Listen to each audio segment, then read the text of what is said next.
What's up, brothers and sisters? Your brother, G World 7_D. Here's the book America, the True Old World, Volume 2, The Promised Land. And before you, you see the Shiva Temple, the Isis Temple, and Cheops Temple. I'm going to turn here. I'm going to read out this book.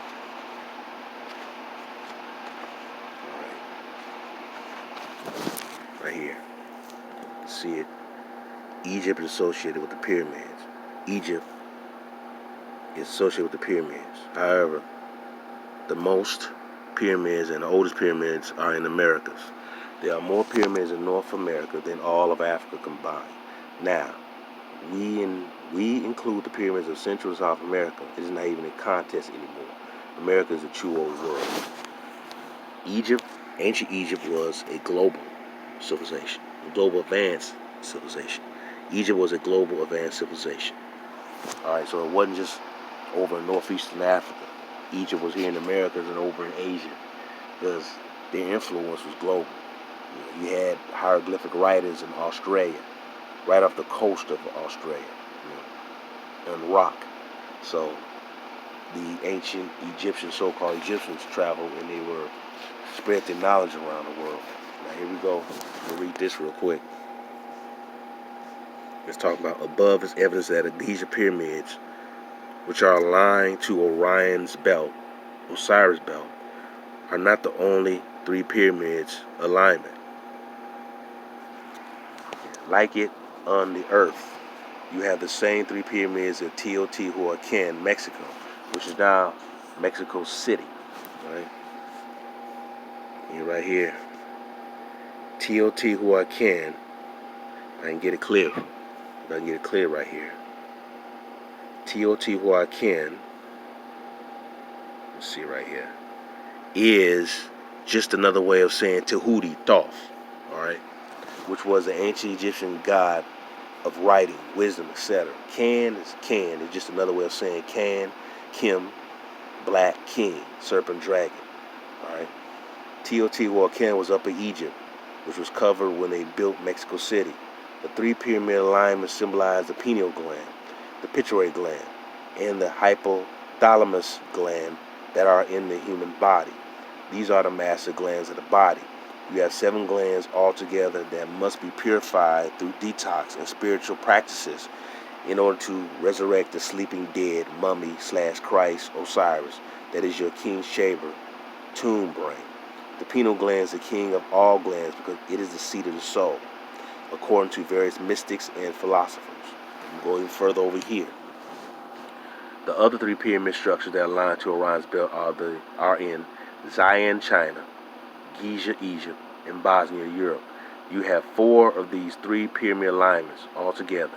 If you add in Teotihuacan pyramids, this is evidence of not only an advanced ancient Egyptian civilization, but an advanced Atlantean civilization that was global. You hear a lot of these Negro scholars who just sit there talking about northeastern Africa. They don't talk about that black people built this stuff globally. All right.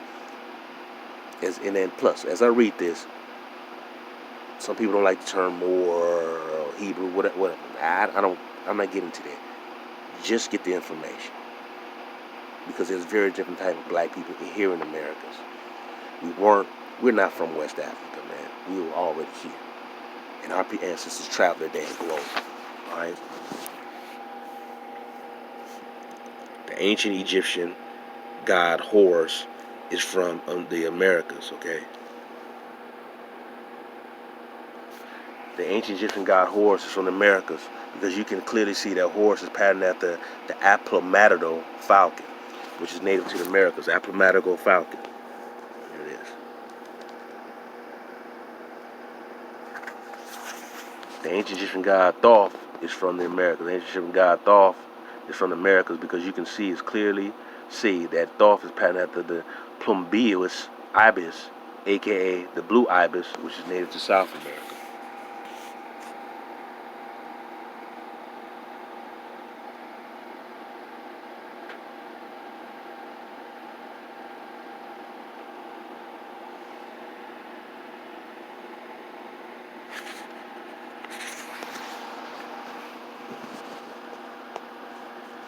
The ancient Egyptian god Khnum is from the Americas. And here you have the Bighorn Sheep. Look at the ram horns. The ram horns, like, I don't know if you can see it.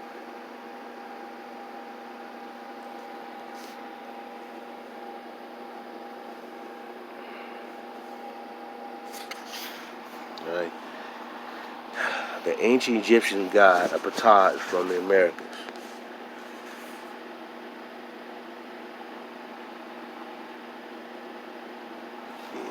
Yes, Ptah, a pre-dynastic Egyptian and Atlantean god, is from the Americas because his territory was Ptah, Utah, Judah territory, which covered Mexico and several states: California, Utah, Nevada, Arizona, Texas, and part of Oklahoma. Additionally, Ptah was also the chief god of Memphis, Tennessee, which was in the Americas, as we had proven above. Utah was named after a pre-dynastic Atlantean Egyptian god Ptah. Ptah is basically an older form of Egyptian god Osiris, Oscar, as in the Oscars, or Asa. Oscar, Asa, you just change a few words, you get Asa, Oscar. Take the O out, put the S. Take the A, put a U, you get Asa, Osiris, and then Arthur, King Arthur. Alright, if you can get it clear. Here it is. The state of Utah was named after the ancient Egyptian god Ptah. This is very evident too, because all they did was change the letter P into a U to hide this fact. This explains the ancient Egyptian giant mummies and pyramids that have been found in the Grand Canyon, which is in Arizona, aka Utah, Ptah territory. This is also explained the Egyptian giant mummies that were found in Rachel, Nevada, which is Utah, Ptah territory. Evidence of the ancient Egyptian giant mummies is the giant skull called the Lovelock skull, because it was found in the cave in Lovelock, Nevada. They found many of these giant elongated skulls. These giants were Moors, blacks, because we are all the only culture that would tie binding rope around the skull of a baby when the skull is still soft in a circular pattern to increase the bearing capacity of spiritual consciousness. You see that ancient pharaoh Tutankhamun and Nefertiti and Akhenaten had the elongated skull with ancient Egypt. But you found those elongated skulls also here in Americas too. So it wasn't just confined over in Africa, you had that here in Americas. Plus you see some still Africans do that today with the elongated skull. Alright. Here we have Anubis. A lot of scholars will say the jackal-headed god.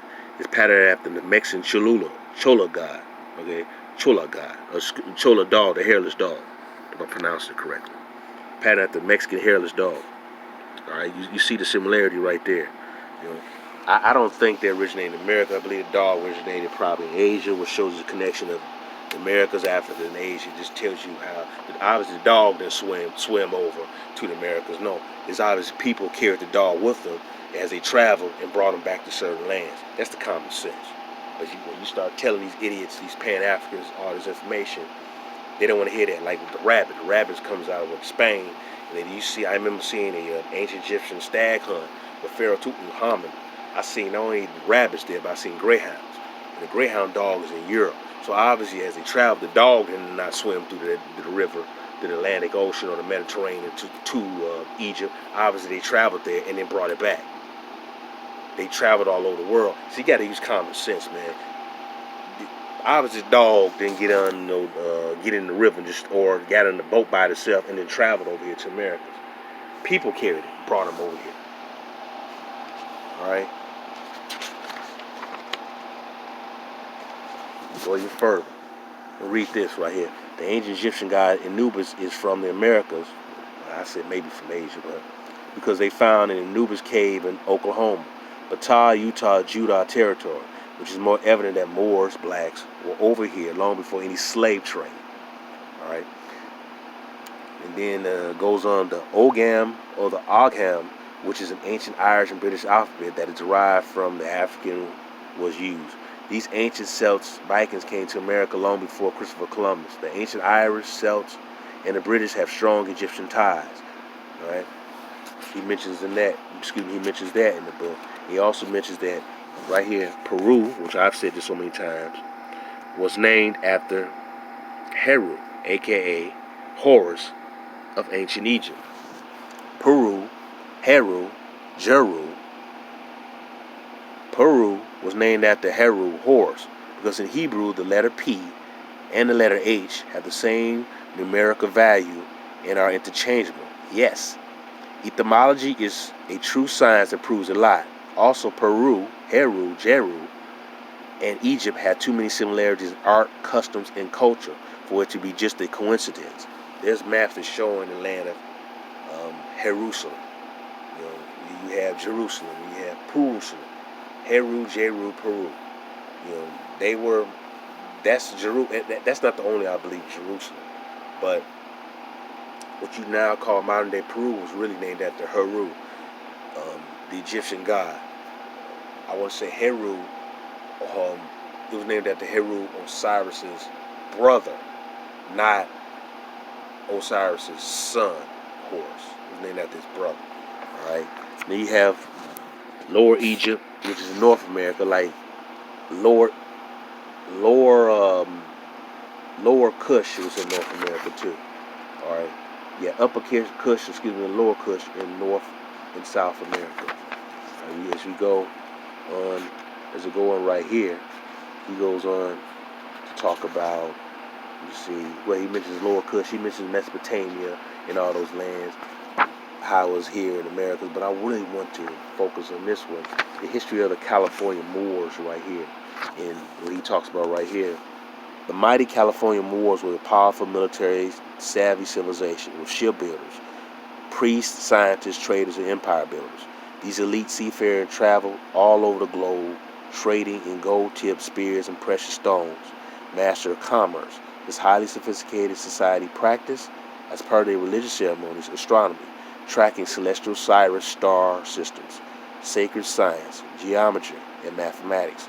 They were noctical wizards of longitude, latitude, master builders of complex housing, political systems, and captains of the open seas, as well as arts and music enthusiasts. They were also worshippers of the Egyptian god Horus, Osiris, Isis, Wajet, sun god, Ra, and universally of the concept of Ma'at, and how ethical behavior was the norm. The goddess Ma'at represents truth, justice, righteousness, and world order. The supreme, eternal paradigm that dictated the behavior of the California Moors and the civilizations of ancient America. The California Moors, the Jai Empire, Olmecs, were ruled by a succession of queens, Amazons, as was the same customs in many ancient African nations. The unfamiliar practice observed by the native Spaniards is surely how the myth of the nymph Amazon queen legend, who hated and killed all baby boys and men, came into existence. Their matriarchal societies were based on maternal values. Descendants and relationship were determined through the female line, a practice that was quite common in West Africa and throughout the ancient world. All right? I'm going to go even further. Let's just talk about the California. Now, let's talk about right here, Timbuktu in the Kingdom of Mali. All right, that's based here in America. Now, it's funny. There's a Timbuktu in California. If you listen to these goofy ass white scholars, they'll tell you that, you know, Timbuktu in California is named after a slave from Timbuktu, and he named it Timbuktu in memory of the Timbuktu that he came from, that he was a slave at. I mean, that's the most ridiculous ass nonsense that you hear from these white folks, man. But whatever. I'm gonna read this. Timbuktu in the Kingdom of Mali in his book. In California, this is Lower Timbuktu, so that'd be North America. In California, there is Timbuktu, California, and Malibu. I mentioned this before, Mali, California. Like I see, you got all of these Islamic names here in America. This is not happened by a coincidence, man, or just by accident. It did not happen by an accident. This was done purposely or knowingly, because they were here. Our black ancestors were here, and many of them were Muslims. Timbuktu means Timbuktu means land of the blacks. Therefore, it was synonymous with Kush, black, Ethiopia, burnt face, and Egypt, burnt faces. Timbuktu was very significant in history because Timbuktu is heavily associated with the land of Kush, Ethiopia, and with the black Moors that did not invade Timbuktu in the 8th century, but established it because the Khalifa Moors and the Washita Moors were already over here in the Americas. Queen Khalifa ruled California. Therefore, Timbuktu was established by the Khalifa Moors. This was original Timbuktu because the Americas is the true old world and the birthplace of civilization, the cradle of civilization. Well, since Timbuktu was established by the Khalifa Moors, who were very advanced people, no wonder Timbuktu was a source of light for the world at one point in time, because this was virtually the same civilization as the Khalifa Moors. Yes, we have a connection with the state of California, and the fact that the Moors of Timbuktu and the Khalifa Moors are both very advanced people.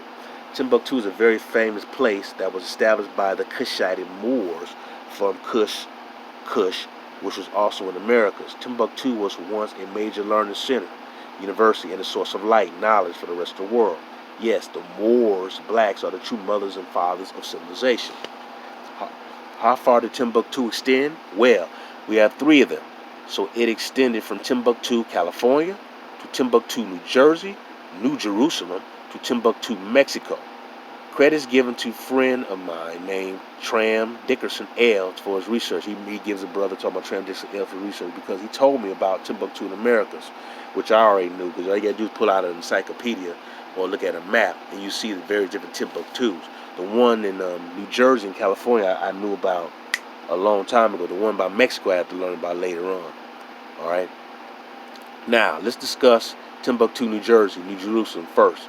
Timbuktu, New Jersey was part of territory of land, Holy Land, that stretched from New York, Pennsylvania, Delaware, Maryland, Virginia, and West Virginia, the Carolinas, Georgia, and La Floridas. Remember I mentioned the term La Floridas when they're showing you a map of black people and they said La Floridas, they showed it with feathers and tobacco skirts. Get this Pan-African stuff out of here. La Floridas, Florida, covers several, La Florida covers several states during the 15th century before Spain, Rome invaded. Okay? And he goes on to say, I must put an emphasis on the territory of Washington, D.C., since this is currently the capital of the United States of America. The interesting thing about Washington, D.C. is that you have an Egyptian-style obelisk at the Washington Monument. This obelisk, phallus, penetrates the area of Virginia, Virgin, and Maryland, Mary. Maryland means the land of Mary, Meru, or the land of the Moors. The Washita Moors built Washington, D.C., and all things Tartarian in the Grand Tartaria, because the Americas is India superior. The word Washington even comes from the word Washita. Like I said, I mentioned all this before, man. The brother mentions it in his book, but I mentioned all this before. You had the so-called Egyptians all through the Americas, man. Sumer, Babylon, all that was here in the Americas, man. All that was here in America. But unfortunately, you still have so many of our people who still believe that we come from slaves, that we're descendants of slaves, African slaves that were brought here on a ship. All right. Here's a little poster of blacks, supposedly slave posters of blacks in America. Notice they wearing tobacco skirts, man. These don't look like no damn Africa. They wear tobacco leaf skirts and tobacco crowns, man, and smoking a pipe, man. That is not Africa. That's America. But unfortunately, some of these damn, like I said, these Pan-Africans just want to be slaves. They just want you to think that you're a slave. Instead of realizing that all the ancient civilizations, it started here in the Americas, man, and then just moved out. Here's Guyana. You see these ancient Negroes with feathers. You don't see no Mongoloid people. You see dark-skinned Negroes with feathers, with woolly hair. All right? You see them right here. All right? Right here it says, Lower Ghana was North America. It says Lower Ghana was North America.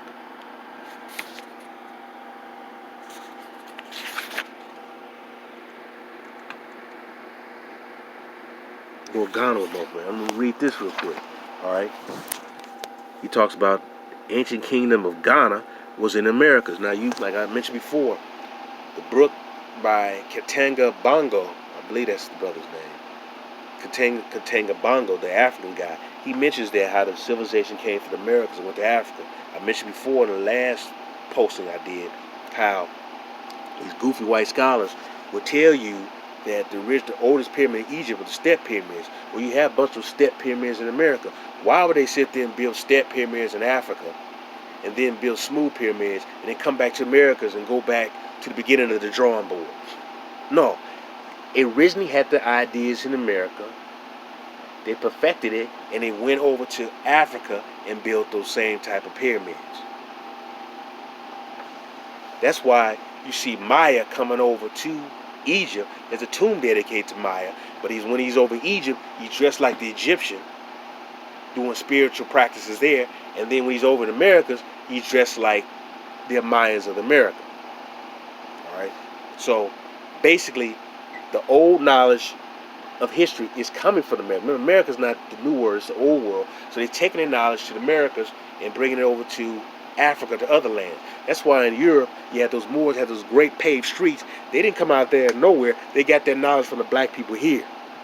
They took their knowledge of the paved streets and street lights from the brothers here, because they had gold paved streets here, and they took their knowledge over there to the Europe. So it's always a connection from black people here, from black people to Europe. This is nothing new. Stop talking that slavery stuff. Yes, our ancestors who were enslaved, or some of them were enslaved, were indigenous to this land, and then a lot of them came from Europe. Like I've constantly mentioned that over and over again. Here it is. Upper Ghana. Here it is. The ancient kingdom of Ghana was in the Americas. Upper Ghana was in South America. All right, Lower Ghana was in North America. Here it is. What this book talks about, it goes on to say, this chapter is intended to demonstrate that the first Ghana, or ancient Ghana, was in South America near the Amazon region. The chapter is necessarily demonstrated that the America is a true world. Right? There are old maps from the 1500s, 1600s that shows you Ghana, Guyana,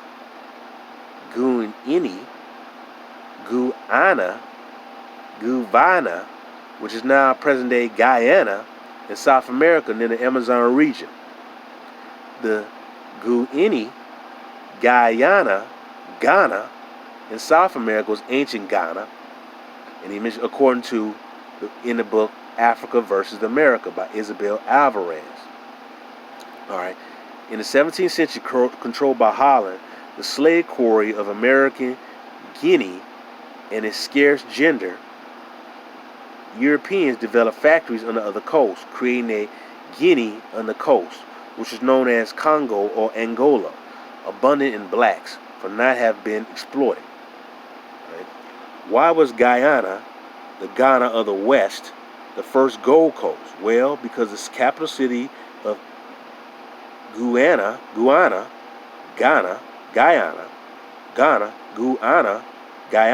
Ghana, was the famed gold city of Manoa El Dorado, which is very real, as you will see in old world maps.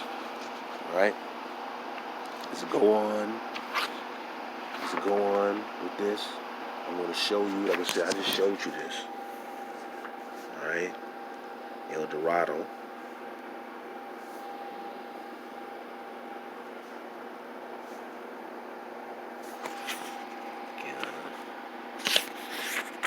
Here's the Negroes that I showed you earlier.